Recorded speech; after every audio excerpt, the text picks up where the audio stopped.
오늘 우리에게 주시는 하나님의 말씀은 베드로전서 1장 6절에서 9절입니다. 봉독하겠습니다. 그러므로 너희가 이제 여러 가지 시험으로 말미암아 잠깐 근심하게 되지 않을 수 없으나 오히려 크게 기뻐하는도다. 너희 믿음의 확실함은 불로 연단하여도 없어질 금보다 더 귀하여 예수 그리스도께서 나타나실 때에 칭찬과 영광과 존귀를 얻게 할 것이니라. 예수를 너희가 보지 못하였으나 사랑하는도다. 이제도 보지 못하나 믿고 말할 수 없는 영광스러운 즐거움으로 기뻐하니 믿음의 결국 곧 영혼의 구원을 받음이라. 아멘. 잠시 기도하겠습니다. 복되신 주님, 오늘도 사랑하는 성도들이 주님 앞에 고개를 숙이고 하나님의 말씀을 경청하고자 합니다. 성령께서 듣는 귀를 열어주셔서 하나님의 말씀이 땅에 떨어지지 아니하고 사랑하는 성도들의 마음에 깊이 심겨지는 살아있는 씨앗이 되게 하여 주시옵소서. 그러므로 이 말씀을 통하여 하나님의 열매를 맺게 하시고 저들의 인생이 풍성해지는 축복이 나타나게 하여 주시옵소서. 하나님의 말씀 듣는 것을 방해하는 모든 사탄의 계계를 물리쳐 주시고 오직 이 시간에 저희들이 주님 앞에만 신령과 진정으로 예배하는 시간 되게 하여 주시옵소서. 하나님 함께 하실 줄 믿고 감사드리며 예수님의 이름으로 기도하였습니다. 아멘. 한국의 메일유업이라는 그런 회사에서 나오는 제품 중에 소화가 잘 되는 우유가 있습니다. 이 우유는 유당불내증이라는 그런 일반 우유가 우유의 소화가 어려운 그런 증상을 가지고 있는 사람들이 있습니다. 이런 사람들이 소화를 잘 시킬 수 있도록 특별히 개발된 우유입니다. 근데 수요가 그리 많지 않아서 회사의 입장에서는 손해가 되는 제품이지만 그럼에도 불구하고 이러한 유당불내증이라는 어떤 그런 증상을 가지고 있는 사람들을 위하여서 그러니까 사회에 기여하는 의미로 이 제품을 개발하고 또한 판매하고 있다고 합니다. 그런데 이 제품에는 또 하나의 숨은 미담이 담겨지게 되었습니다. 2003년부터 서울 성동구 금호동에 있는 옥수중앙교회가 지역의 독거 노인들을 위하여 우유 배달을 지원하게 되었다고 합니다. 물론 노인들에게 영양가 있는 그런 식품을 제공하기 위해서이기도 하지만 보다 중심적인 목적은 한 아이디어에서 나왔습니다. 그것은 무엇이냐면 이 어려운 지역에 사는 지역의 독거 노인들이 이제 건강에 이상이 생겼을 때 그것을 빨리 파악하는 것이 어렵다는 것이었습니다. 그래서 이 노인들의 안부를 날마다 확인할 수 있는 길이 없을까 그렇게 교회가 고민하다가 이 노인들에게 우유를 배달하게 되었다는 것이지요. 그래서 날마다 이제 우유를 이렇게 집 앞에 놔드리면 그 우유를 가져가서 이제 들어가서 드시면 건강이 괜찮다는 뜻이 되고요. 그러니까 신호등으로 파란불이 되는 거죠. 근데 이제 이 우유가 하루가 지나도록 한 개가 그대로 있으면 이것은 뭔가 좀 황색등입니다. 뭔가 불안하다는 뜻이죠. 근데 우유가 2개, 3개가 쌓인다. 만약에 집 앞에 그러면 노인에게 무슨 안부에 문제가 생겼다는 뜻이 되는 겁니다. 그래서 그런 경우에는 이제 지역의 복지사에게 즉시로 연락을 하여서 담당자와 함께 이제 그 집에 억지로라도 들어가서 노인의 안부를 확인하는 그런 일을 교회가 앞장서 하게 된 것입니다. 이 아이디어는 독거 노인들을 위한 좋은 아이디어로 채택되게 됩니다. 그래서 이 메일유업이라는 기업에서도 이 독거 노인들에게 우유를 지원하는 사업을 본격적으로 확대하게 된 것입니다. 그러면서 이제 이 노인들이 우유를 소화하는 것이 그렇게 이제 쉽지는 않으니까요. 노인들마다 이제 소화의 기능에 여러 가지 좀 장애를 가지거나 약한 분들이 있지 않습니까? 그래서 이왕이면 이제 노인들에게 드리는 우유를 이 소화가 잘 되는 우유로 지원하기 시작했다는 것입니다. 그래서 이제 이 사업에 일반인들도 함께 할 수 있게 되었습니다. 무슨 이야기냐면, 만약에 이제 보통 사람들이 우유를 구입할 때 이 소화가 잘 되는 우유를 구매하게 되어지면 가격이 조금 얼마 비쌀 수도 있겠죠. 그렇지만 우리가 이 제품을 구입해 주면 거기에서 나오는 수익의 일부가 바로 이 어르신들의 안부를 묻는 우유 배달에 쓰여지게 된다는 것입니다. 이 사업의 이름도 이렇게 정했다고 그래요. 어르신들의 안부를 묻는 우유 배달.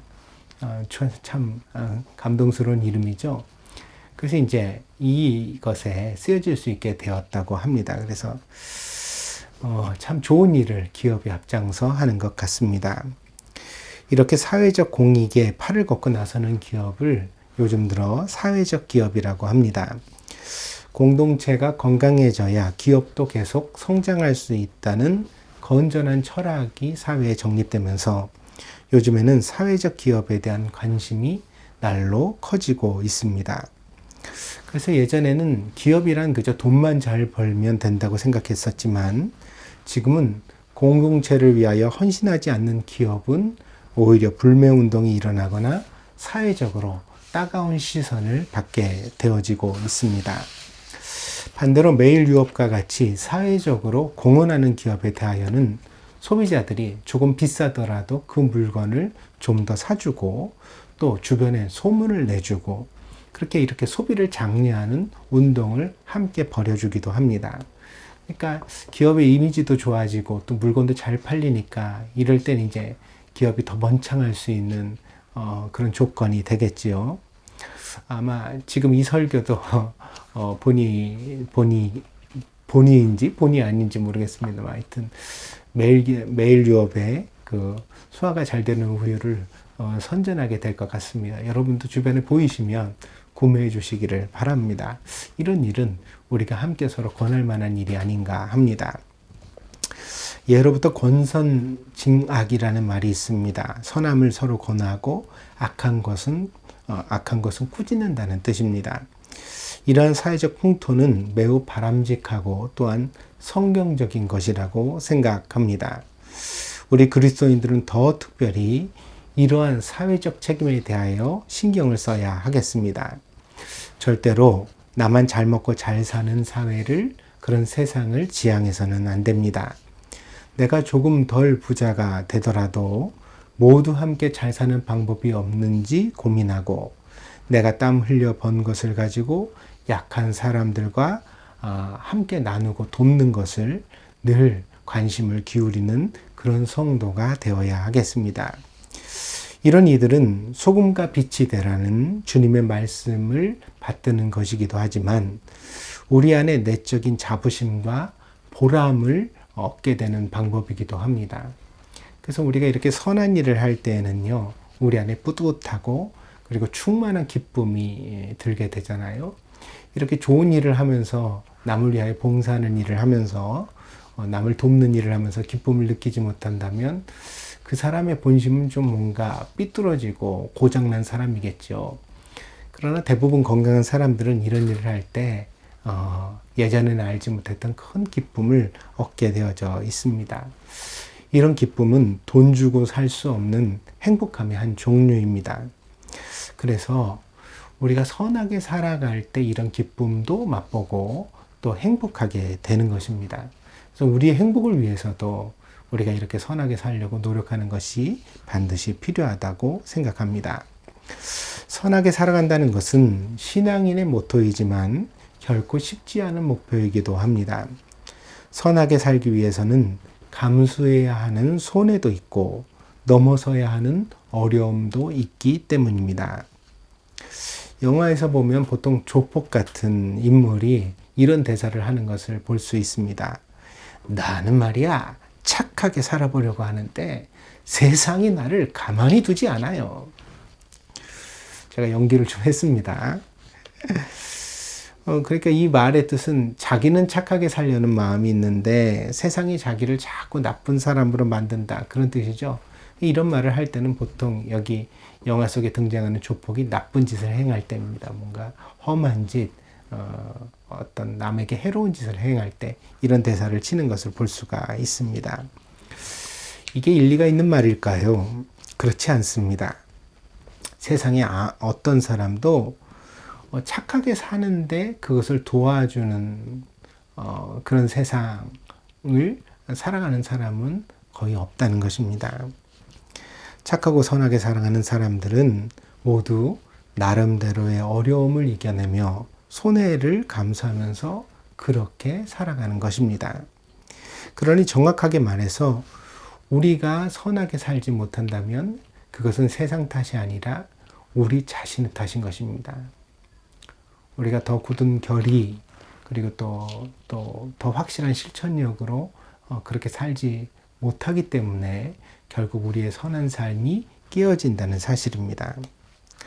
우리 안에 이기심이 정의감보다 더 크고 돈에 대한 욕심이 정직함보다 더 강할 때 우리는 선하게 살아가는 삶을 포기하고 이 세상의 불의한 방법에 타협하게 되는 것입니다. 그러므로 자신의 삶에 이기적인 모습이나 불의가 혹시 있다면 그것은 회개할 일이지 절대로 변명하거나 합리화를 시도할 일이 아니라는 것입니다.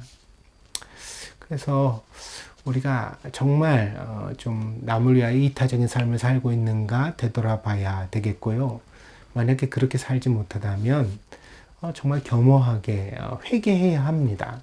그걸 자꾸만 이런 조건 때문에 저런 조건 때문에 누구 때문에 이렇게 탓하거나 변명해서는 안 되겠다는 것입니다. 그리고 회개한다는 것은 돌이킨다는 뜻이지요. 그러니까 이제부터라도 어떤 환경에서든지 착하고 선하게 살려고 좀 더 이타적인 사람이 되려고 노력하는 그런 성도가 되어야 되겠습니다. 오늘의 본문에서 베드로 사도는 신자의 연단을 설명하고 있습니다. 그런데 고어체의 본문이다 보니까요. 뭔가 이 본문이 전하고 있는 신앙적인 원리, 그런 메시지가 잘 이렇게 쉽게 납득되고 이해되지 못하는 부분이 조금 있는 것 같습니다. 적어도 본문이 말하는 영적인 원리를 우리가 명백하게 이해하도록 하는 것에는 오늘 본문의 번역이 다소 부족함이 있다는 생각이 듭니다.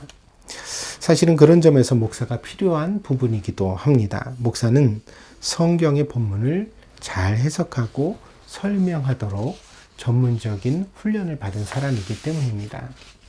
그래서 이제 여러분이 성경을 읽다가 막히거나 이해가 잘 안 가는 부분이 있으면 목사랑 의논하시는 것이 가장 빠릅니다. 인터넷을 뒤져보고 그럴 수도 있겠지만 거기도 또 서로 다른 어떤 시각과 주장들이 나올 수도 있거든요.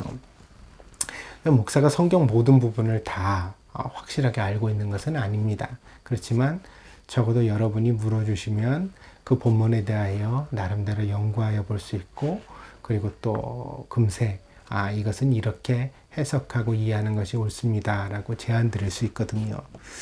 그래서 여러분들이 어려운 본문을 대할 때는 목사와 상의를 하시라 그렇게 권면을 드리고 싶습니다.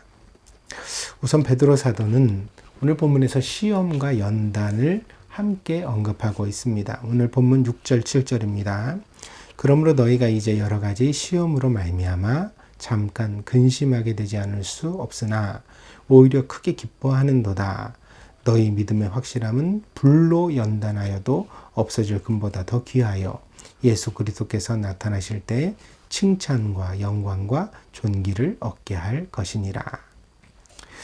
여기 이제 시험이라는 말은 페이라스모이라는 이제 헬라어를 사용하고 있는데 이 말은 가끔 때에 따라서는 유혹이라고 번역되기도 합니다. 그러나 이제 오늘 본문에서는 문맥 속에서 살펴야 되거든요. 그래서 7절에 연단이라는 말이 나오잖아요. 연단이라는 것은 좋은 목적을 위한 그런 시련을 말하는 것이거든요. 그래서 이 앞에 나오는 6절의 시험이라는 말도 어떤 유혹이라고 우리를 빠뜨리거나 빠뜨리는 함정이거나 넘어뜨리는 장애라고 이해하기보다는 그냥 이 연단이라는 말과 같은 맥락 속에서 어떤 시련이라고 이해하는 게 좋겠습니다. 그래서 6절의 말을 우리가 또 이제 우리 나름대로의 번역으로 말하면 너희가 이제 여러 가지 시련으로 말미암아 잠깐 근심하게 된다. 이렇게 이제 번역할 수 있게 되는 것입니다. 그래서 이 본문 6절에 나오는 시험이라는 말은요. 어떤 사건, 사고, 질병, 문제와 같은 것을 의미합니다.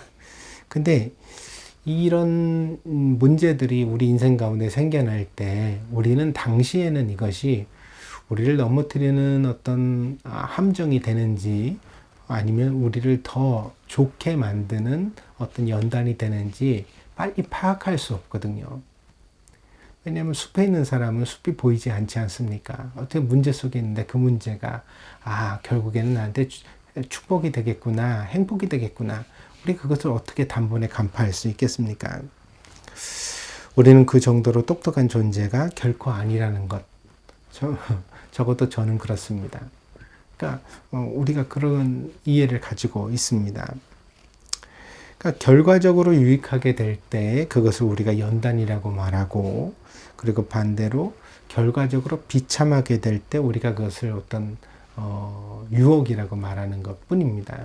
그러니까 닥쳤을 때는 모두 다 같은 시련이죠.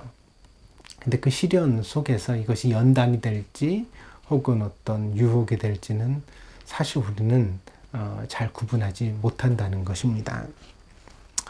신자의 삶에도 어려움은 찾아옵니다. 그러나 그런 어려움이 우리를 비참하게 만들지는 못합니다. 왜냐하면 우리가 예수님 안에 있기 때문입니다. 그리고 예수님은 선한 의지와 뜻으로 우리를 인도해 가시기 때문입니다. 그래서 오늘 본문에서 베드로 사도는 이 시련에 대하여서 뭐라고 말하냐면 이 시험으로 말미암아 우리가 잠깐 근심하게 될 수 있다 이렇게 표현합니다. 그런데 그 다음에 또 뭐라고 말하냐면요. 이 시련 속에서 우리가 잠깐은 근심할 수도 있지만 결국에는 어떻게 될 것이냐면 오히려 더 크게 기뻐하게 된다라고 그렇게 설명하는 것입니다. 저희 아내가 이번에 수술을 받게 되었습니다. 한국에 보내서 한국에서 좀 치료를 할까 그렇게 고민도 했는데 본인이 그래도 가족들 곁에서 힘든 시간을 이겨내고 싶다고 이렇게 선택을 해서 그래서 일본에서 이제 그 병원에 상담을 하다 보니까 오는 10월 25일에 수술을 하는 것으로 그렇게 일정을 잡게 되었습니다. 병명은 자세한 얘기를 안 드릴 수도 있습니다만 여러분 기도해 달라고 부탁을 드리려니까 말씀을 드립니다. 병명은 척수막내 종양입니다. 이게 이제 척추 안에 신경이 지나가고 있는데요. 그 부분에 이제 종양이 자라서 이 척추 안에 지나가는 신경을 누르게 되는 그런 병입니다. 그래서 이걸로 인해서 이미 통증이 엄청 심하게 신경을 직접 이렇게 자극하니까요. 하반신에 엄청 큰 통증이 와서 굉장히 센 진통제를 지금 먹어야 되는 상황에 있고 또 조금씩 마비도 오는 그런 증상이 있습니다. 근데 이제 이걸 수술하기 위하여서는 이제 그 척추를 이렇게 열어서 그 안에 있는 종양을 제거해내야 되는 수술이기 때문에 굉장히 이제 까다로운 수술이고 무엇보다도 이 수술 과정과 회복에서 굉장히 시간도 많이 걸리고 또 환자가 많이 아프다고 합니다. 그래서 참 걱정을 되게 많이 했습니다. 이거 어떻게 해야 되나. 참 이걸 과정이 되게 힘들겠구나. 그런 생각을 했습니다. 그런데 아내가 저에게 이런 말을 합니다. 그래도 악성종양이 아니라 양성이라니 감사하고 마음이 놓여요. 저한테 이렇게 얘기를 하더라고요. 생각해 보니까 정말 처음에 종양이라는 말만 들었을 때는 혹시 그것이 나쁜 것이 아닐까 하는 덜컥 불안한 생각이 들어서 굉장히 두렵고 떨렸거든요. 근데 이제 양성이라고 하니까, 그래도 다행히 수술할 수 있다고 하니까, 수술하면 좋아진다고 의사가 그렇게 이야기를 하니까 마음이 놓이고 감사하게 되었다는 것입니다. 여러분, 이 말을 어떻게 생각하십니까? 정말로 감사하다고 여러분 생각하십니까? 그렇죠. 우리는 불행을 맛보기 전에는 불행의 가능성을 다 부정하면서 살아가고 있는 것 같습니다. 아프기 전에는 나도 아플 수 있다는 가능성을 전혀 심각하게 고려하지 않습니다. 그래서 나는 당연히 건강한 사람인 것처럼, 당연히 건강해야만 하는 것처럼, 그러니까 죽을 때까지 나는 어떤 병도 걸리지 않고, 뭐 기껏 알아봐야 그냥 감기쯤, 뭐 더 심해야 독감쯤, 그 외에는 다른 병은 나와는 상관이 없어야 하는 것처럼 생각하면서 우리가 살아가고 있다는 것입니다. 그러나 시련은 우리를 겸손하게 합니다. 물론 안 좋은 일은 아무것도 나에게 안 일어나는 것이 가장 좋겠지만, 그러나 나쁜 일이 일어나게 되었을 때 우리는 그 일 가운데서 이런 생각을 하게 되는 거죠. 그래도 수술 받을 수 있는 게 어디야? 그래도 치료할 수 있는 게 어디야? 그래도 힘들어도 이렇게 해서 건강을 되찾을 수 있다는 게 어디야? 응? 그래서 이제 이렇게 치료를 받고 나서 모든 통증이 사라지고 아픔이 낫게 되면, 후유증이 없게 되어지면, 그럼 오히려 우리가 어떻게 말하게 되냐면 행복하다 이렇게 말하게 되는 거죠. 그죠? 내가 이제 깨끗이 나와서 정말 감사하고 행복해 이렇게 말하게 된다는 것입니다. 그게 사람입니다. 인생의 시련이 닥치면 잠시 근심하게 되지만 그 시련이 무사히만 지나가 준다면 우리는 오히려 이전보다 더 크게 기뻐할 수 있게 되는 것입니다.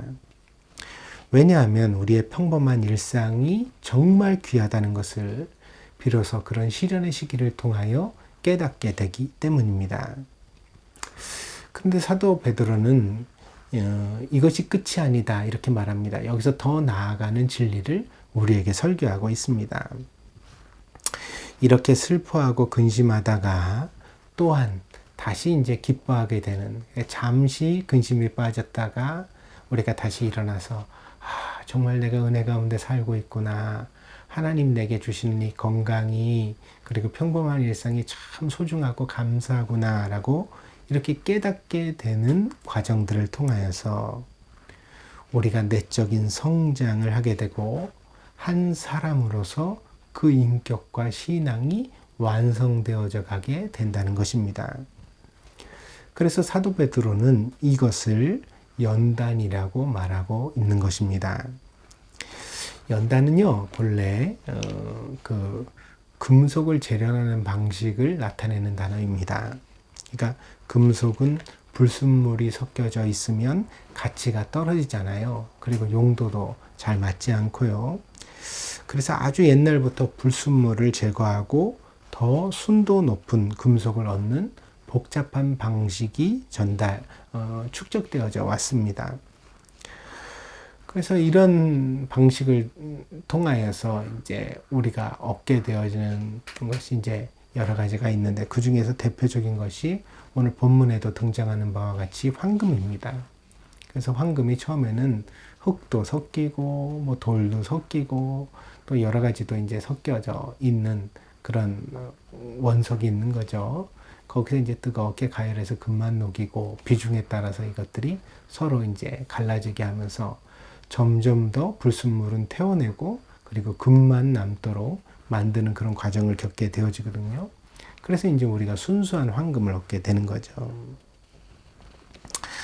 근데 이제 이 오늘 본문의 번역에서 제가 동의하기 좀 힘든 그런 내용이 하나 있습니다. 이것이 이제 오늘 본문에서 믿음의 확실함은 이라는 이제 번역이 나오게 되어지는데, 이 부분이 이전의 개역 성경에서는 믿음의 시련이라고 번역되었거든요. 근데 이 믿음의 시련이라는 말이 오히려 조금 더 어떤 본문의 의미를 잘 전달하고 있는 번역으로 보여집니다. 그래서 이거는 개역 개정판에서 조금 더 의미를 모호하게 만들었다. 틀린 것은 아니지만 그러나 의미를 조금 모호하게 만드는 번역이 됐다. 이렇게 판단이 되어집니다. 이 개역 성경, 이 개역 개정판에서 우리가 쓰는 개역 개정판에서 확실함이라고 번역한 원문은 도키미온이라는 그런 헬라어 본문인데 이것은 시련이라고 번역할 수도 있고 조금 더 그 의미를 깊이 살피면 어떤 거냐면 결과를 도출하는 과정이라고 번역할 수 있습니다. 이게 무슨 얘기냐면요. 어떤 믿음이 보다 더 순수해지는 과정이죠. 그러니까 그것을 이제 어떤 우리가 그 본문 가운데서 우리가 어떤 한 단어로 선택하여 나타낸다면 그것을 이제 베드로 사도는 어떤 시련이라고 말하고 있는 거죠. 그래서 인생 가운데서 일어나는 어떤 어려운 문제가 우리에게 어떤 유익을 주는 과정이 되냐면 우리의 믿음을 보다 더 순수하도록 만들어내는 과정이 된다는 것을 오늘 사도 베드로가 이렇게 설명하고 있는 것입니다. 이 베드로는 그래서 이런 과정을 통해서 이렇게 인생의 어려움을 통하여서 보다 순수해진 우리의 믿음이 황금보다 귀하다고 설교합니다. 왜냐하면 연단의 과정을 통해 이제 황금이 얻어지잖아요. 그러니까 제가 뭐라 했죠? 원래 황금의 원상은 돌도 흙도 막 섞여 있고 여러 가지로 그렇게 불순물이 있는 건데 그것을 연단이라는 과정을 통해서 순수한 황금을 만들어내는 거잖아요. 그러니까 황금이란 이 연단의 과정을 통과해낸 결과라는 거죠. 그것이 이제 우리의 어떤 순수한 믿음을 상징하는 바로 이 황금을 사용할 수도 있는 것입니다. 그렇지만 그럼에도 불구하고 황금은 물질이거든요. 그래서 더 뜨거운 불을 가하면 결국에는 타서 없어집니다. 황금도 끓는 점이 있고 타버리는 온도가 있는 거죠. 그래서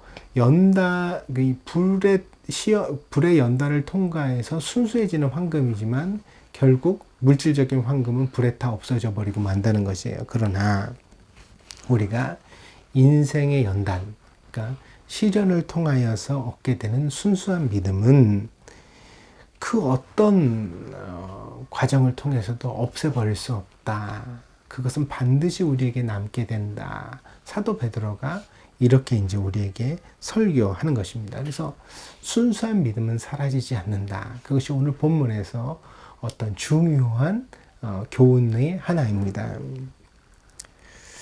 그래서 그 믿음을 통해 우리는 장차 예수 그리스도가 나타나실 때 곧 주님이 다시 오시는 그날에 칭찬과 영광과 존귀를 얻게 될 것이라고 사도 베드로는 우리에게 말씀하고 있습니다.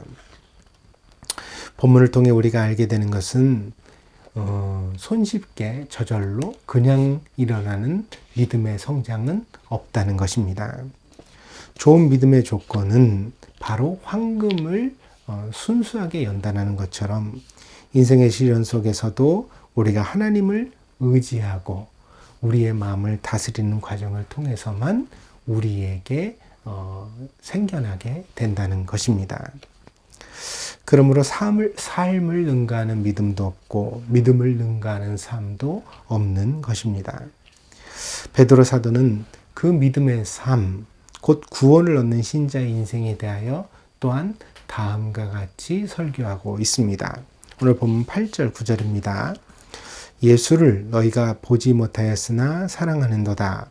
이제도 보지 못하나 믿고 말할 수 없는 영광스러운 즐거움으로 기뻐하니 믿음의 결국 곧 영혼의 구원을 받음이라. 신자는 어떤 사람입니까? 예수를 사랑하는 사람입니다. 또한 예수님을 믿는 사람입니다. 이 두 개의 본문에 모두 다 조건으로서 어떤 단서가 붙어 있는데 그게 뭐냐면 오늘 사도 베드로가 보지 못하였으나 그렇게 말하고 있죠. 보지 못하였으나 사랑한다. 보지 못하였으나 믿는다. 이는 9절에 나오는 믿음을 강조하는 배경이 됩니다. 믿음이란 무엇이에요?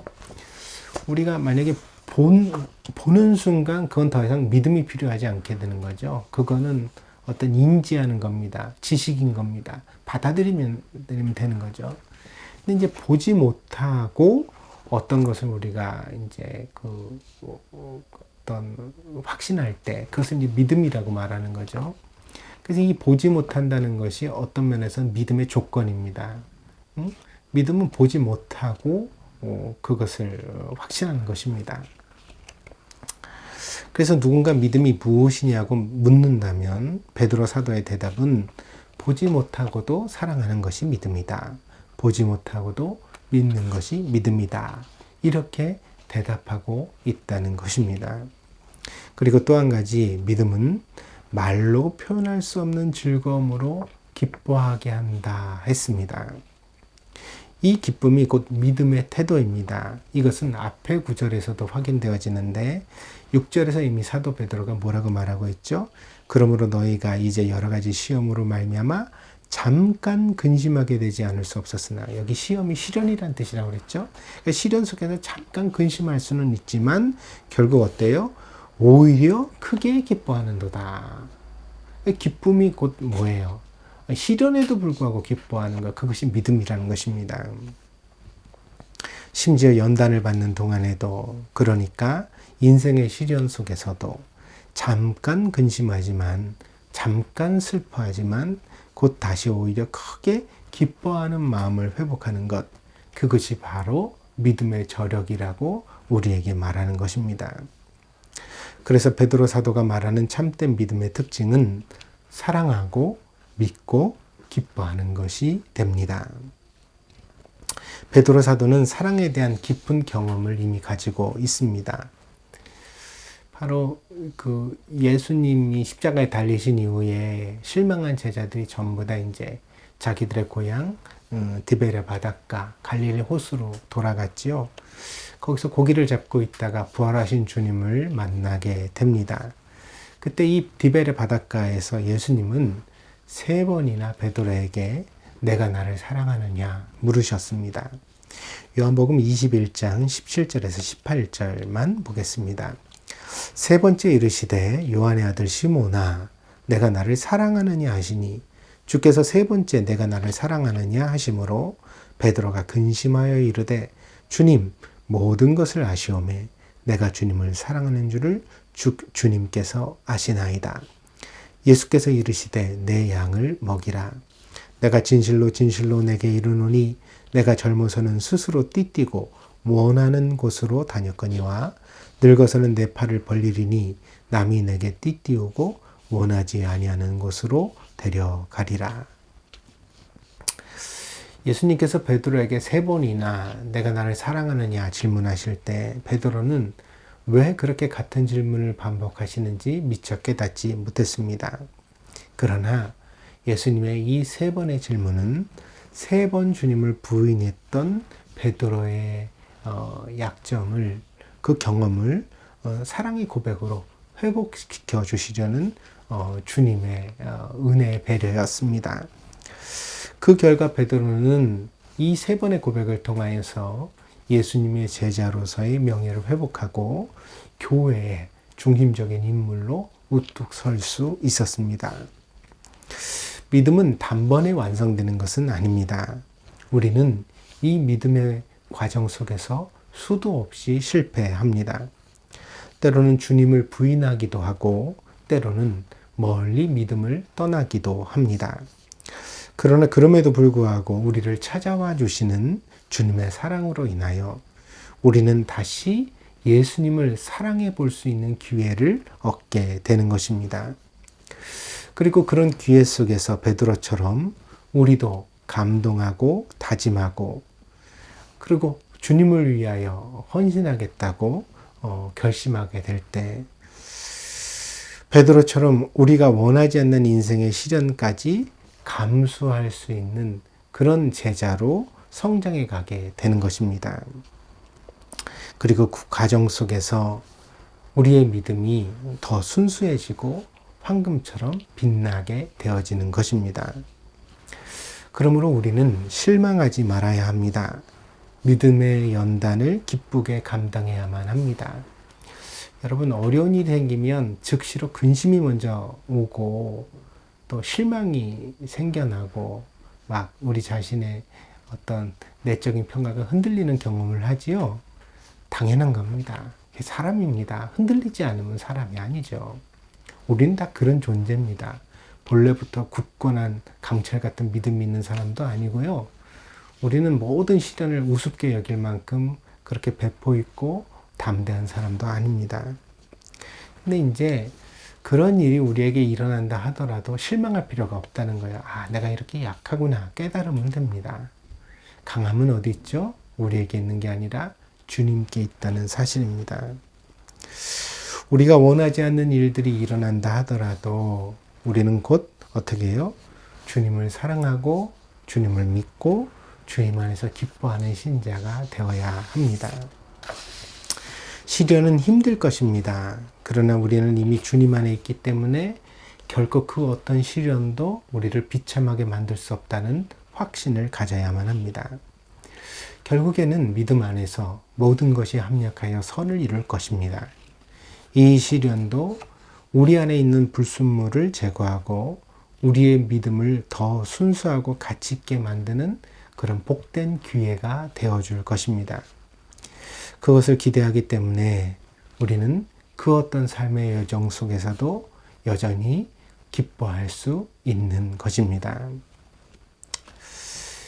이번에 한국에 있는데 아내에게서 이제 전화가 왔어요. 그게 뭐냐면 이제 MRI 촬영을 했는데 척수에서 종양이 발견됐다는 거죠. 그때만 해도 진짜 충격이었고 겁이 났습니다. 종양이라고 그러니까 벌써부터 이게 뭔가 악성인가 양성인가 뭐 그런 거 잘 알지도 못하지만 일단 겁이 났습니다. 많이 놀라고 근심이 있었는데 그래가지고 이제 일본에 들어왔지요. 일본에 도착하고 나니까 이번엔 또 어머니에게서 소식이 와요. 근데 어머니도 제가 이제 일본에 들어오는 날 병원에 가서 다시 한번 어떤 그 결과를 받게 되었거든요. 그러니까 제가 어머니를 모시고 그 전 월요일에 이제 병원에 가가지고 CT부터 MRI까지 종합적으로 전체적인 진단을 다 한번 새로 이제 3개월 만에 받았는데 받고 나서 그 결과를 이제 보러 간 겁니다. 저는 일본에 오고 어머니는 병원에 가서 그 결과를 보게 되셨어요. 근데 이제 갑자기 청천벽력 같은 소식이 또 저에게 들려왔습니다. 머리에 암이 전이된 것 같다는 소견이 있다는 것입니다. 그래서 만약에 그런 경우에는 이제 지금 쓰는 방식에서 치료 방식도 바꿔야 되고 또 뭐 여러 가지로 좀 암담해지는 거죠. 그래가지고 그걸 확인하기 위해서 새로이 유전자 검사를 하게 된다고 그런 소식을 듣게 되었습니다. 어머니가 처음 이제 진단 받으셨을 때부터 말기암이라고 이렇게 막 말했거든요. 뭐 오기 뭐 이렇게 얘기했던 그런 상황이었습니다. 그런데 지난 2년 동안 마치 암이 없는 것처럼 건강하게 지내주셨거든요. 그래서 항암제로 인해 여러 가지 부작용이 나타나기는 했지만 그래도 뭐 기쁘게 감사하게 그렇게 지내주셔서 지켜보면서도 다른 걱정이 별로 없었습니다. 지금처럼만 가면 좋겠다. 그러면서 코로나가 심각해지니까 코로나만 조심하면 어머니를 좀 더 뵐 수 있겠구나 그렇게 생각을 했습니다. 근데 갑자기 이제 걱정스러운 소식이 들이닥친 거죠. 그러니까 어머니도 겁을 먹으시고 저도 겁을 먹었습니다. 한국에 있을 때는 일본에 있는 가족 때문에 겁을 먹고 일본에 오니까 또 한국에 있는 어머니 때문에 또 겁을 먹고 제가 지난 몇 주 동안에 들어와서 지금 이제 여기 와서 일주일이 지났는데 정말 좀 저 자신을 추스리는데 굉장히 힘들었습니다. 지난주에는 설교를 하는데 제가 무슨 설교를 했는지도 모르겠어요. 사실은 도망갈 구멍만 있었다면 저희 교회 전도사님만 계셨어도 아마 한 주 대신 설교해달라고 부탁을 하고 저는 어디로 도망을 갔을 것 같습니다. 근데 우리 교회가 뭐 저 아니면 설교할 사람도 없으니까 제가 정말 이를 악물고 지난주에 설교를 했습니다. 그야말로 정신이 하나도 없었습니다. 그런데 어머니가 저에게 그런 말씀을 해주셨습니다. 나는 하나님 뜻대로 될 거니까 너무 걱정하지 마세요. 우리가 걱정하면 우리 아버지는 얼마나 더 걱정이 되시겠어요. 그러니까 다 좋게 인도해 주실 겁니다. 우리가 걱정하면 하늘에 계신 우리 아버지는 얼마나 더 걱정이 되시겠어요. 우습기도 하고 참 담대하기도 한 어머니의 믿음의 단면을 보았습니다. 믿음이란 무엇입니까? 거창한 것이 아닙니다. 믿음을 증명하기 위해 산을 옮길 필요도 없고 바다 위를 걸어갈 필요도 없습니다. 그런 것은 다 예수님이 이미 해주셨으니까 우리는 그냥 믿으면 족합니다. 그래서 우리에게 남겨진 믿음의 사명은 예수님을 사랑하고 그 어떤 인생의 시전 속에서도 그 예수님의 선하심을 믿고 그리고 우리에게 주어진 인생을 단 하루라도 기쁘게 살아가는 것입니다. 그렇게 사는 것이 진짜 믿음입니다. 사는 날까지 그렇게 살면 그 믿음을 우리 주님께서 기쁘게 받아주시고 마침내 우리를 구원해 주실 것입니다. 그리고 주님 나라에서 주님을 뵙게 될 때, 야, 네가 진짜 믿음이 있더구나. 그러면서 우리의 어깨를 툭툭 이렇게 어루만져 주시면서 칭찬과 영광과 존귀를 얻게 하실 것입니다. 이 믿음이 여러분에게 있습니까? 있다면 기뻐하십시오. 그리고 더 순수하고 가치 있는 믿음이 되기를 소망하십시오. 불에 사라질 황금보다 더 귀한 믿음을 이미 가졌으니 여러분은 이 세상에서 참 부유한 자요 또한 축복의 근원입니다. 이 믿음이 아직 불확실하십니까? 그렇다면 이제 주님께 믿음을 구하시기 바랍니다. 믿음을 달라고 믿음으로 성장하게 해달라고 간절한 마음으로 기도하고 사모하는 신자가 되십시오. 이 믿음이 주어지면 어떻게 된다고요? 잠시는 근심하지만 결국에는 오히려 더 기뻐하며 살아갈 수 있습니다. 믿음이 중요합니다. 믿음이 진짜 보배입니다. 믿음이 우리의 삶을 바꾸고 충만하게 하는 비결이 됩니다. 무엇보다 우리는 믿음으로만 구원을 얻습니다. 그러므로 참된 믿음을 주님께 구하는 여러분이 되시기를 축복드립니다. 기도하겠습니다.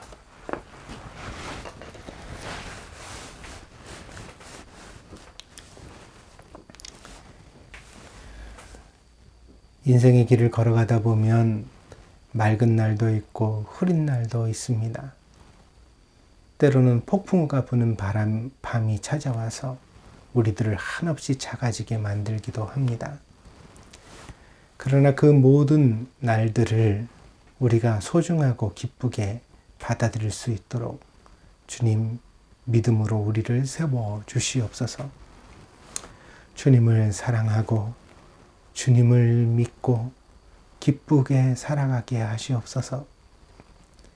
내 인생의 마지막 하루까지 그렇게 살아서 참된 믿음이 어떠한 것을 주변의 모든 사람들에게 보여줄 수 있게 하시옵소서. 하나님께 영광을 돌리게 하시옵소서. 주님, 우리 모두 참으로 순수한 황금과 같이 귀한 믿음을 가질 수 있는 그런 신자가 될 수 있도록 우리를 이끌어 주시옵소서. 연단 속에서도 낙심치 않게 하시고 날마다 감사할 수 있는 믿음의 저력이 있게 하여 주시옵소서. 감사를 드리며 모든 말씀 예수 그리스도의 이름으로 기도하였습니다. 아멘.